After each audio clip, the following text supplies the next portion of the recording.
pihak kepolisian supaya Ade Armando itu diproses secara hukum yang berlaku di negara Republik Indonesia.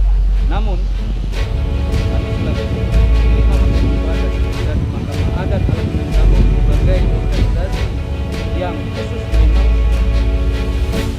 berdiri dan melakukan kegiatan program penegakan hukum adat, kami juga akan memproses benar atau tidak bahwasanya Ade Armando juga dia adalah orang Minang. Karena kalau beliau bukan di mana sosok Jerami, di mana kampungnya, siapa nenek mamak, dan itu akan kita proses secara hukum adat di Minangkabau. Demikian, terima kasih. Tapi secara hukum tetap Masih diduga. Itu kita masih lagi cari para pemangku adat sedang mencari proses secara adat nanti juga akan dilakukan oleh Mahkamah Adat Alam Minangkabau.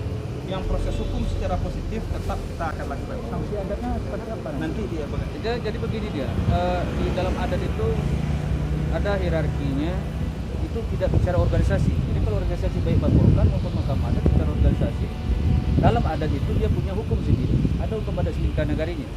Tetapi kita lihat juga adalah bahasa selingkah negarinya, bagian lain batang turun dalam sistem adat dari Republik yang dalam Minangkabau itu juga ada tingkatan-tingkatan. Nah, yang paling utamanya apabila memang terbukti Ade Armando itu adalah memang orang Minang dan ini mamanya kita kasih kabar untuk menjatuhkan hukuman.